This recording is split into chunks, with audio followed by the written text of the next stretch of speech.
and members of the public, and welcome to this meeting of Area Planning Subcommittee West. As this meeting is to be webcast, if I can remind members to activate the microphone before they speak and switch them off when they're finished.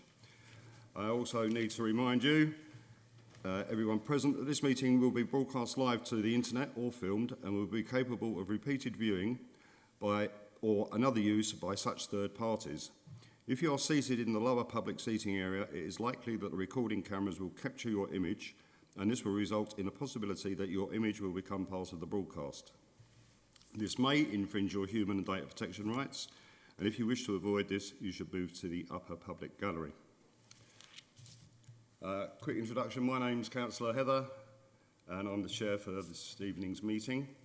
To my right from Democratic Services is Rebecca Perrin, and to my left from the Development Management Service Manager is Andrew Marks. I haven't got a vice chair this evening, but I think I can scrape through on my own. Thank you. Advice to public and speakers attending the Council Planning Subcommittees on page 5 to 8 of the agenda. I'll just take the opportunity to remind you, you have got 3 minutes to state your case, which will be timed. Thank you. Apologies for absence. We have apologies from Councillor Lee, Councillor Bassett and Councillor Pugsley. Thank you.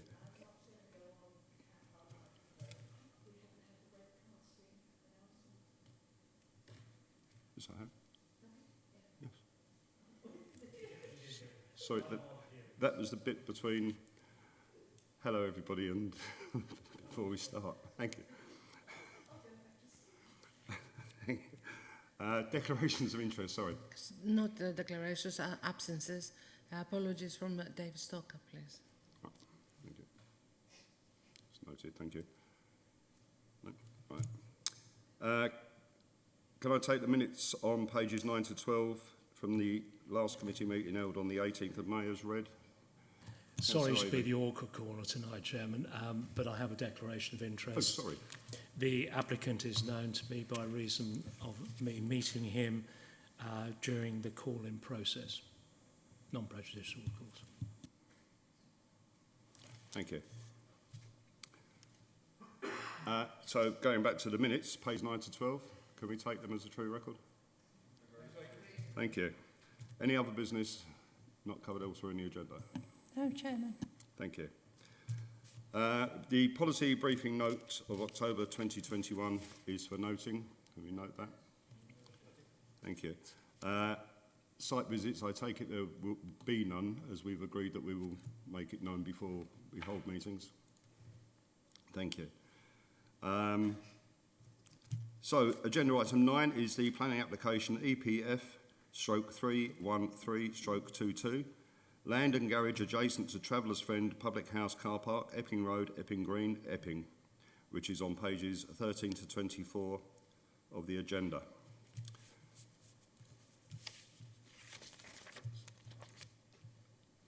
Will lead us through it.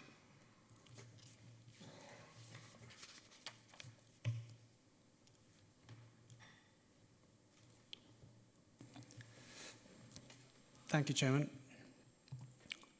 Like you say, this is item 9, EPF 0313 of 22, and it's the proposed replacement of an existing garage building with a single-storey, one-bedroom dwelling. The recommendation from officers is refusal of planning permission. So on the left-hand side, you will see an aerial photograph of the site with the Travellers Friend pub to the bottom right-hand side and the Travellers Friend parking lot right next to the oblong red area. You will see this is the existing double garage building on the site, and this is an existing farm building to the left-hand side over here. This is just what we call the red line drawing, also showing it in a plan context. These are photographs of the existing frontage of the building. As you will note, it's set back quite a bit from the lane, and I'll show you an aerial plan that clearly demonstrates its relationship to the next door building. This is what it looks like on the rear, fairly utilitarian building. This is the side view from the pub car park. This is just another aerial photograph, which my colleague that did the presentation calls a 3D view, but I suspect it's more a bird's eye view. Again, just showing the existing farm building there, and this is the application site.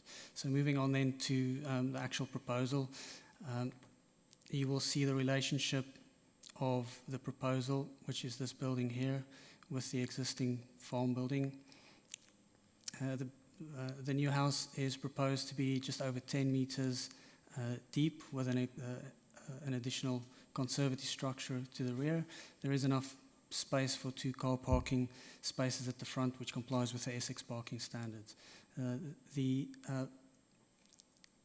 house is proposed to be a 1-bedroom house, but big enough for 2 people, and at the rear here you will see the living area and a fairly substantial garden in excess of 60 square meters. This shows the existing front elevation of the double garage, and as I previously explained, this also shows in plan form the relationship between the current existing building and the existing farm building. I've already shown you the photograph, so you might not want to dwell on these too long. So this is a more detailed proposal showing the plan drawings. Like I said, you've got a ground floor area here, 70 square meters, which is acceptable in terms of size. The building proposed is 4.8 meters high, I believe, which is not quite double, but almost double the height of the existing garage. Plain clay tiles proposed for the main roof, and you will see solar panels being proposed on the one roof slope as well.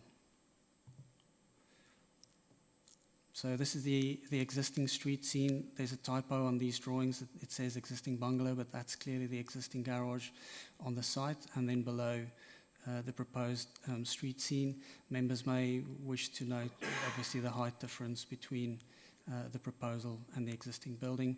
And as I've already explained, this existing farm building is set back quite a bit from the existing building. And that's the end of the presentation. I'm quickly going to take members just through the details of the report.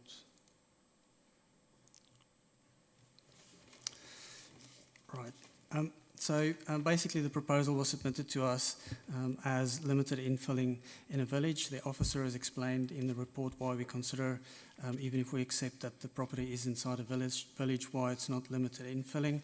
We did have a number of objections as explained on page 16 regarding car parking. There was also an objection against the height of the new building and also against the visible impact of the solar panels and the glass. We also had an objection from the parish council in terms of the ownership, which is not a planning consideration. The appropriate certificate was signed on the application form, and that is all we need to enable us to validate the application.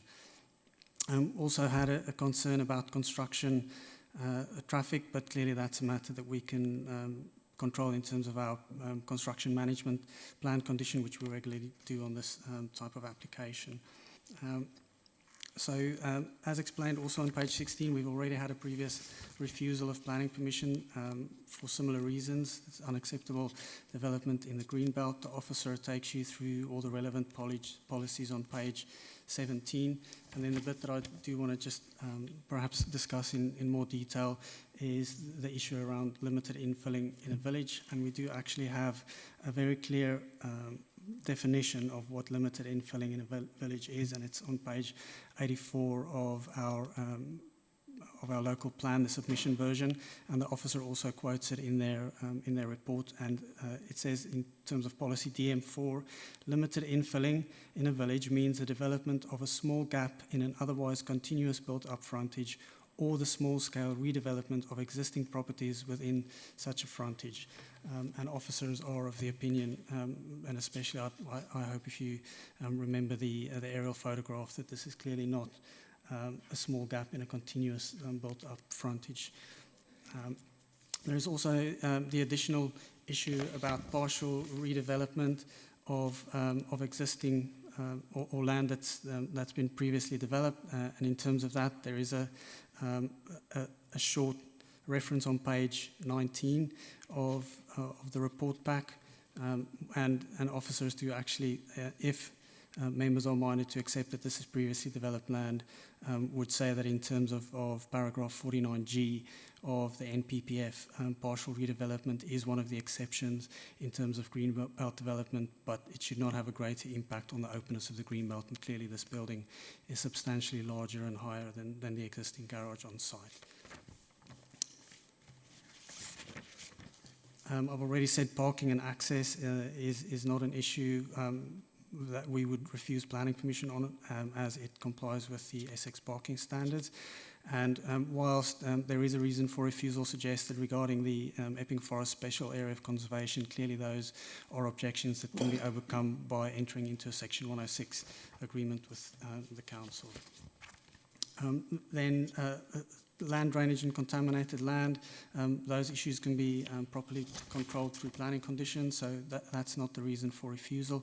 But in conclusion then, members, we consider this is not limited infilling in a village and is therefore unacceptable development in the greenbelt. And if members are minded to accept that this is previously developed land, then the consideration is that it's got a greater impact on the openness of the greenbelt, and planning permission should therefore be refused. Thank you, members. Thank you. We have one public speaker on this, and that's Mr. Mike Harris, and you're representing the applicant, or you are the agent for the applicant, I believe. If you turn your microphone on before you speak, and you've got 3 minutes to put your case. Thank you. Thank you. This proposal represents a limited infill within a village in the Greenbelt. It will replace the existing precast concrete garage with a single-storey, one-bedroom dwelling that will provide accommodation for the applicant's daughter and granddaughter. Your planning officers agreed that the design is acceptable and would not harm the character or appearance of the area. The internal space is acceptable and would not harm the neighbours' amenities. The parking and access is acceptable. Drainage details will be agreed by condition before commencement of the development, and land contamination conditions would apply. The proposal would not harm the integrity of the SAC, subject to standard mitigation. The single point of issue is whether the site is infilling. However, the site adjoins existing developments on 3 sides. There is a row of dwellings to the west. It is directly opposite the Travellers' Pub, with another row of dwellings alongside that. To the east is a large tarmac car park and a further dwelling, Upland Lodge. Officers concluded that the site is not infill because the car park does not contain buildings. But clearly the car park is a development site. It is a large expanse of hard surfacing used for car parking. This would constitute a development requiring planning permission and is therefore a development. It is patently obvious that with buildings and development land on 3 sides, clearly enclosed by adjoining developments, that the land is an infill site. Early consultations with the case officer were constructive and positive, and we have prepared a Section 106 to cover the required financial contributions with respect to the SAC, because we had expected a report recommending approval at that stage. This is not another speculative application made by developers, but a simple application made by a family who have been resident in the village for over 20 years that now need to create a small dwelling for their daughter and granddaughter. There is a severe lack of accommodation in the village for single people and small families, and approval of this application would benefit the balance of housing in Epping Green. It is hoped that the fairness and common sense of members will prevail, and it is requested that planning permission is granted. Thank you, sir. Thank you. I take it, Councillor Avey, you would like to start, as you called it in. Thank you, Chairman. Thank you for the presentation. This is a very small parcel of land, at the moment quite unattractive actually, at the end of a lane with houses on both sides of that lane that extend down the lane. And obviously there has been a lot of local upset at the permission given to the development of 4 houses at the end of the lane. And I'll come on to that vis-a-vis the parish council. However, I think if cut to the chase on this, I think it's a clear exception to the Green Belt policy, which allows for infilling within rural communities. I can't think of a better example of infilling than this site, frankly. It's common sense to say that this is infilling. I'm normally a supporter of the parish council in my ward, but the parish council's objections don't appear to be any planning issues involved. And I appreciate there is a lot of local upset about the development at the end of the lane. In conclusion, I think the officer's opinion is wrong on this occasion, and the application fulfills the definition of an infill plot. I think we should also be supporting the creation of a bungalow. It's quite unusual nowadays to see bungalows being built, which is in the local plan. And for all those reasons, I will not be supporting the officer's recommendation in regards to this application. Thank you. Any further members? Any? Councillor Matthews. Thank you, Chairman. I would just like to echo Councillor Avery's points. I agree with him on nearly every single point there. As we look through, we tick off basically parking is acceptable, the size is acceptable. I think we've kind of established that the parish council's comments are not planning related. When we look through at the exemption of allowing this sort of property, it says with the exemption of infilling, it says small scale redevelopment, and I think this would fall under that. And when you actually look at the position, I don't know if we could actually pull up the site overview again, just so members could have another look at that, please.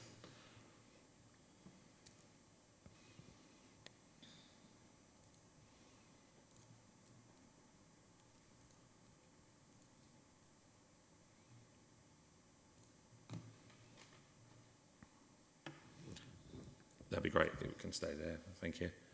And when we talk about infill, I really cannot think of a better example of infill when we're looking at a property in the middle of everything else that's going around it. As Councillor Avery said, we've got properties to the left, to the right. There's the pub front. There's a large car parking space, and I take the officer's point that this isn't a property. However, it can't be classed as an area of green belt with a huge slab of tarmac on top of it, as far as I'm concerned. So I too will not be supporting the officer's decision with this one. I don't agree with their opinion on the infill matter. I think this is a clear example of infill. Thank you. Thank you. Councillor Sartin. Thank you, Chairman. I'm a bit more sort of certain about this one. Actually, could we leave the plan up? Because I'm conscious we haven't got any plans in our paperwork this time, which we sometimes do have.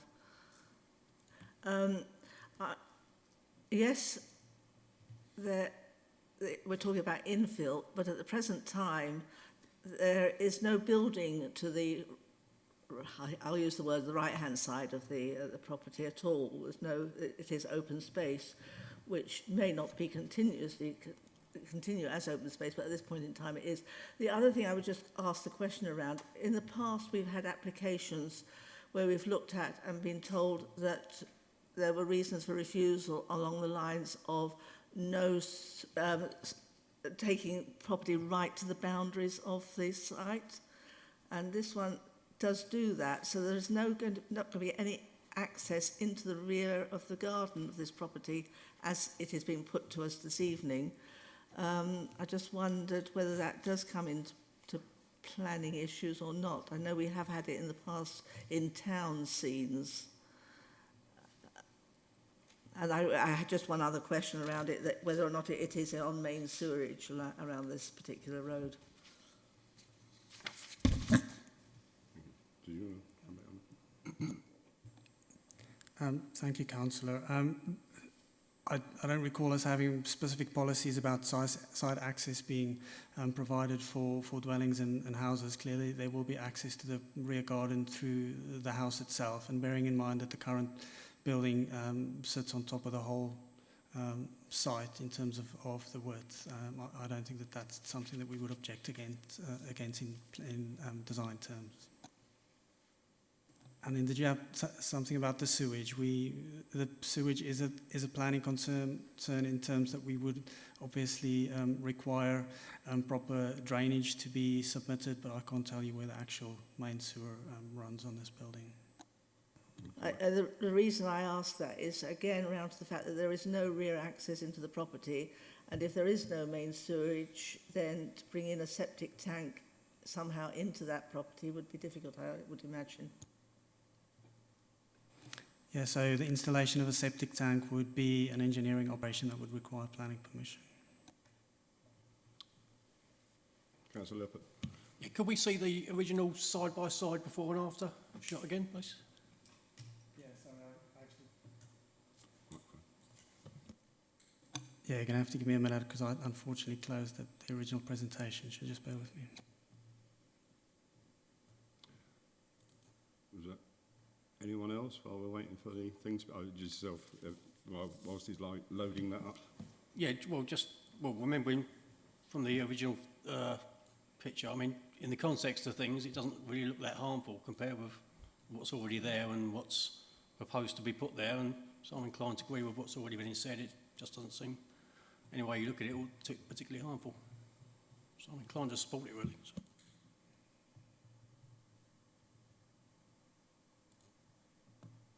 Councillor Matthews.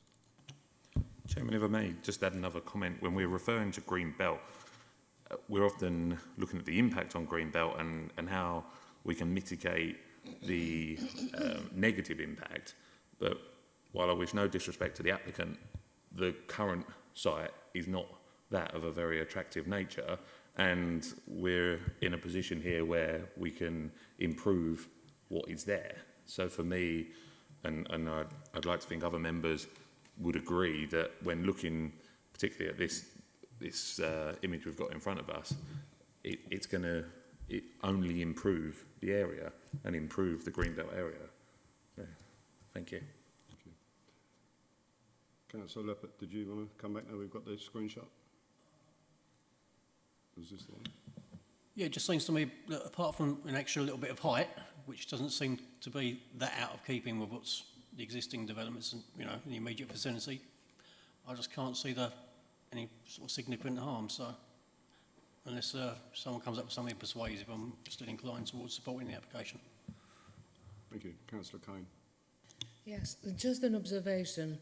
We have here a small development, but one-bedroom bungalow, and yet it's been refused.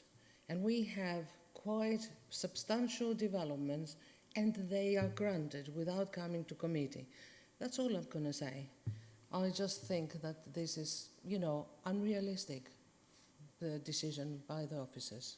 Well, I think we have to consider the application before us on its own merits rather than what's gone before. Yeah, so if I could just comment, so I think unfortunately if it didn't come out in the report as clear as it should have, but this is an argument about greenbelt land and whether the national and our local policies and what it says about development on greenbelt. So it's not about the principle of a dwelling or removal of a garage and replacement with a dwelling. Councillor Lucas. Thank you, Chairman. Looking at those pictures there, I would be of the opinion that it's not going to have more of a harm on the green belt in comparison to the existing barn and outbuilding that's neighbouring the property. I also believe, you know, looking at the car park, that it also would, in my opinion, be an infill within a village. Thank you. Thank you. I think that the subject of the infill is the fact that it's not a continuous frontage, and I think that's the officer's argument, that it doesn't fall in with that. But the officer's recommendation is to refuse. So those in favour of accepting the refusal, if we could show of hands. It's none, Chairman. Those against refusing the officer's recommendation to refuse. It's 8, Chairman. And abstentions. Oh,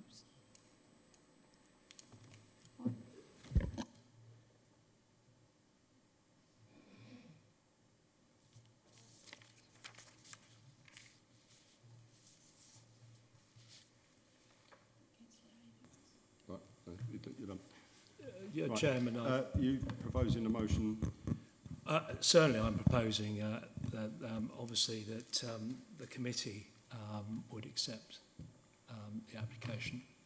I think it's probably appropriate at this point to talk about conditions we would put on it. Obviously one of the ones which is usual would be hours of working and so forth, and then there's the standard template conditions we'd normally put around this kind of application. Yep. And can we also have something on there about keeping the access road open? I believe there's an access road that people are concerned about being blocked. If members are minded to grant permission, then yes, we could put all the standard conditions, the statutory conditions, which is about the compliance with drawings and the time of implementation. We can also put the standard conditions regarding the construction management on there, standard conditions regarding drainage, contaminated land. We would also suggest a condition removing permitted development rights, as clearly the building is or the site is quite small, and then details of soft and hard landscaping, which is also a standard condition. So if the chair is so minded, we can come up with a suite of conditions and run it past you, unless you want to delegate it to us. What I also do think we need to just discuss is whether this needs to go up to DDMC if it's not compliant with the council's policies. Yep. We'll get a seconder for the proposal first, I think. So Councillor Matthews second that. So proposer second that. I'm sorry, Chairman. Just questioning whether it would need to go to DDMC. We've overturned officers' recommendations in the past without the applications going to DDMC. And my other comment was whether or not we needed a Section 106 for the SAC. That the 106 had been discussed. Because we're contrary to the policy, I believe that's what the officer said. That's why it would need to be referred. Am I correct in my assumption?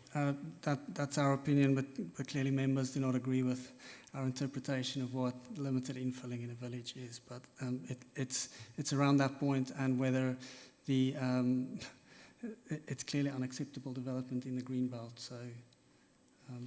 So in my opinion, it should go to DDMC if the approval is on that point. Yes. So can we have a show of hands for those in favour of granting it with the conditions? Am I correct? With the conditions, yes, with the conditions. With the standard. It's contrary to the policy. It's not. The officers are not deeming it as being limited infill, which is contrary to the policy, because it's not a continuous frontage. I hate to question our own policy, but I mean, it seems an incredible waste of time, energy for everybody involved on DDMC, the applicant, the applicant's agent. Really, common sense should prevail, really. And, sorry, those against, if we just finish the vote off? None, and abstentions is 1, is myself. Right, so do we seriously, democratically need to take this to DDMC? I believe Andrew says if it's contrary to the policy, then it would go up with the recommendation that you have gone to approve it. But as he's advised it's against the policy, that would be what the process is. Although I mean, we the comment can be put in the report. I can understand with a large application to build 20 houses, which we say yay or nay to, it goes up to DDMC, but here it just seems overkill. But there we are, that's my opinion. So, Maybe we should take this up at cabinet level. but we need to obviously resolve this. So are we constitutionally correct in granting permission at this level? As your planning officer has advised, he's saying it's contrary to it, and that would mean that it would go up to DDMC. That's what the Constitution does say.